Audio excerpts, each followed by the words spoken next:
వేడుకలో పలువురు రాజకీయ ప్రముఖులు పాల్గొన్నారు. అమ్మవారికి ప్రత్యేక పూజలు నిర్వహించారు. తెలంగాణ రాష్ట్ర ప్రజలు సుఖ సంతోషాలతో ఉండాలంటూ అమ్మవారిని కోరుకున్నట్లు తెలిపారు.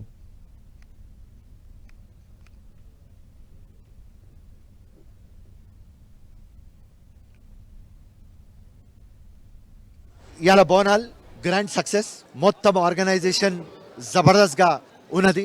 నేను చిన్నప్పటి నుంచి ఇక్కడ వస్తా, అమ్మ ఆశీర్వాదం తీసుకుంటా, ఎప్పుడు ఒక మెసేజ్ ఇస్తా. ఇండియాది స్పెషాలిటీ, మన కంట్రీది బ్యూటీ, గంగా జమున తెహజీబ్, బ్రదర్హుడ్, యూనిటీ అండ్ మన కంట్రీ యూనిటీ ఇన్ డైవర్సిటీ, ఆ మెసేజ్ ఇవ్వడానికి అమ్మవారి ఆశీర్వాదము మహిళలు ఎంబడే ఉన్నది. మహిళలు ఆషాఢ మాసం రాగానే బోనాల పండుగ అంటారు. ప్రతి తల్లి బోనం ఎత్తుకుంటుంది. ఎత్తుకోగానే ఏమంటుంది తెలుసా? పెళ్లి కానేమంటే అమ్మవారు నాకు మంచి మొగుడు దొరకాలి, నాకు మంచి అత్త దొరకాలి, మంచి మామ దొరకాలి అంటారు.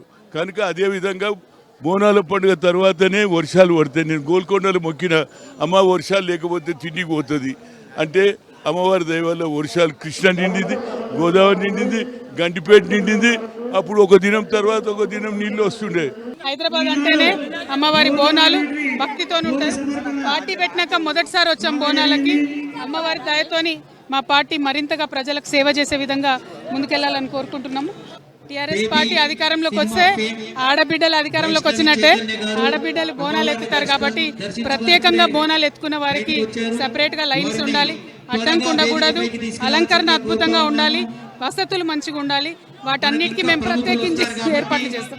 తెలంగాణ సాంప్రదాయానికి, తెలంగాణ ఆచారానికి ప్రతీక అయినటువంటి ఆషాఢ మాస బోనాల వేడుక గోల్కొండ జగదాంబిక అమ్మవారి దగ్గర ప్రారంభమై పల్కంపేట ఎల్లమ్మ కళ్యాణంతో, ఉజ్జయిని మహంకాళి జాతరతోటి 4వ ఆదివారంగా ఈరోజు లాల్ దర్వాజా సింహవాహినికి అమ్మవారికి బోనాలు సమర్పించుకుంటా ఉన్నాం.